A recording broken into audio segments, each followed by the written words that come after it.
welcome back to my channel. So we have Valentine's Day coming up very soon, so I thought I'd do a rundown of my top 10 Valentine's perfumes that you could wear to a Valentine's dinner event, or perhaps if you're looking to buy a perfume for someone for Valentine's, some sort of kind of sexy, romantic, the beautiful perfumes that are fitting for the occasion. If you're new here, then welcome. It's all about perfumes here, so do subscribe if you're not already and check out all my hundreds of other perfume videos, which I have. And before I start, I want to say thank you to Lalique for sponsoring this video. And on that note, I am going to start with the Lalique Soleil as my #1 recommendation for Valentine's Day. You guys have heard me talk about this before. I did a video when it came out, and I do really think that this is a beautiful fragrance. The fragrance itself comes with this gorgeous like gold bracelet, and the packaging and everything is just very me. It's very uplifting, and Soleil is all about the sun, it's all about energy and life, and I find the fragrance itself super fresh, uplifting. And if I'm thinking of Valentine's Day and you're wanting something that's perhaps pretty and feminine but also sort of a bit empowering and not all about just being attractive to the opposite sex or whoever, then I think this is really lovely. And it is quite mysterious. It has pear and orange, very warm, but then it also has patchouli, but then it also has almonds and caramel, praline, a bit of musk, so it has a bit of sweetness to it, but that pear really comes through as the main note for me and makes it like a warm, fruity, sunshine, happy perfume. So Lalique Soleil is my top choice, and it's so unusual and beautiful, and the glass of course is lovely, and I think it looks gorgeous on the dressing table. And yeah, and it's a bit unusual, perhaps not everyone will have this. It's not super mainstream, so something a bit different and classy and nice. My next recommendation is going to be Coco Mademoiselle Intense. So of course we all know the famous Coco Mademoiselle perfume, the Intense version that they brought out a few years ago. I prefer to the original because it has a little bit more vanilla in, it's a little bit more interesting and mysterious than the Coco Mademoiselle, which is a bit more like an orange floral. This one just has a little bit more warmth and sweetness in, and I think Valentine's Day you want something warm, bit of sweetness to make it a bit romantic.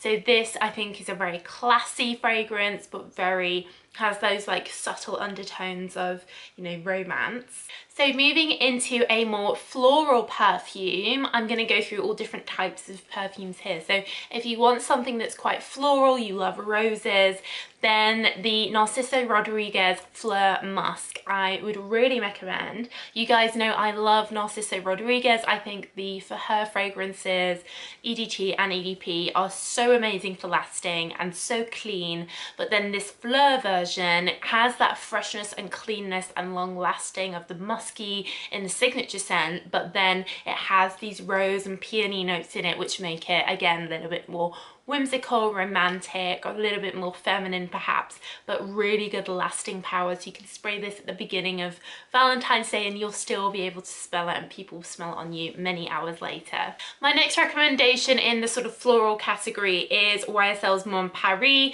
I've been wearing this recently and I've really found the longevity to be very good.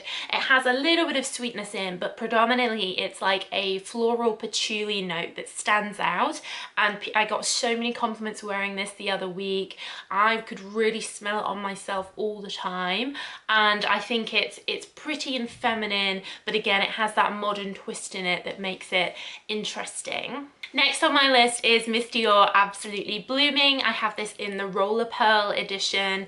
So Miss Dior of course is such a beautiful romantic perfume. We see so much advertising for Miss Dior around Valentine's Day, and they have brought out their new Rose and Roses one, but the one that I would recommend is Absolutely Blooming because it's an eau de parfum, so it got better lasting power than the eau de toilettes, and it has some fruity notes in there as well as those fresh florals.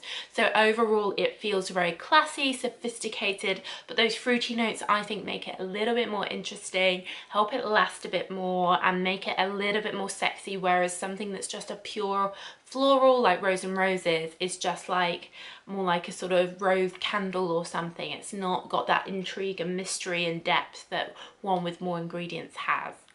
Next on my list is Dolce & Gabbana's Garden.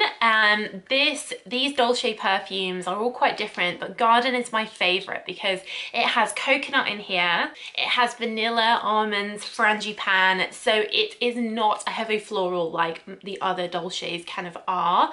This is more sexy, coconut, almond, very, very warm, sexy notes. I think this would be a lovely Valentine's Day perfume, date night perfume, because the bottle is so beautiful and romantic, but then the smell is not the sort of simple floral you'd expect from a pink sort of florally bottle like that. It has these like more interesting sexy elements to it. Coconut I love because it lasts really well as a perfume note, and I think this is definitely a great choice for Valentine's.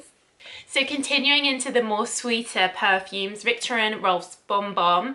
I always can tell when someone's wearing this. It has really good projection. You can really smell it on people. It is a deep caramel, so it is for someone that wants a sweet perfume. It does really smell like caramel, but it does have some nice floral notes in there as well. So you don't just smell like a sweet shop, you have that pretty fragrancy floraliness to it. But again, if you're going out in the evening Valentine's, or you want something that really is sort of sweet and sexy, then Bom Bom, you know, the packaging, the branding, the name gives it away. This is a sweet and sexy perfume. And then continuing with the sweet theme, La Nuit Trésor is a praline and caramel perfume, so a little bit darker, a little bit deeper than Bom Bom, with patchouli, vanilla, and then lychee and some fresh notes in the initial few seconds, but this fades into a real almost chocolatey praline, vanilla-y,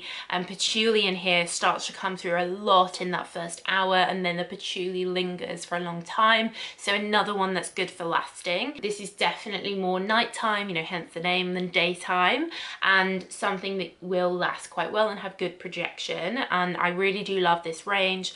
As you guys probably know, the Midnight Rose is one of my all-time favorites. I've done many detailed reviews of a lot of these actually already, so these I'll leave the links down below to my more detailed reviews, but this is definitely a perfume like made for Valentine's. Next is Carolina Herrera's Good Girl. This is definitely an evening sexy perfume. I mean, look at that sexy bottle, it's so unique.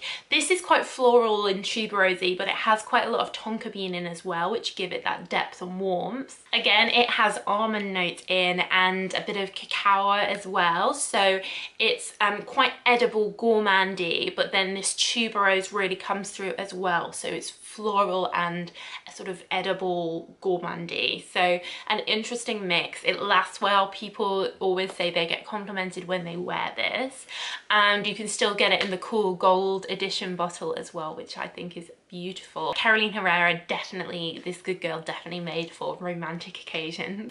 And then last on my list is Paco Rabanne's Olympia Legend. So this Legend edition is the newest, or one of the newer ones in the range. This has that signature vanilla salty desertiness of the Olympia perfumes, but it also has a really lovely warm apricot in and a plum note as well. So it's like a warm fruity version of Olympia. It's quite heavy, quite strong. It's not for the faint-hearted. If you really want something that's people are gonna remember, something that's gonna really like strike a chord for Valentine's Day, then this is definitely one that you can just do a few sprays of and it will really have presence and projection. The Olympia ones really are heavy, and I think that's why they've been so successful, because they are value for money in that sense. So that's it, guys. Let me know what you'll be wearing for Valentine's Day and what you'd recommend. I'll leave links to where you can get all of these down below as always, and like I said, my more detailed reviews of these as well. But I hope you found this video interesting, useful. Have a lovely Valentine's Day, and I'll see you again in the next video. Bye.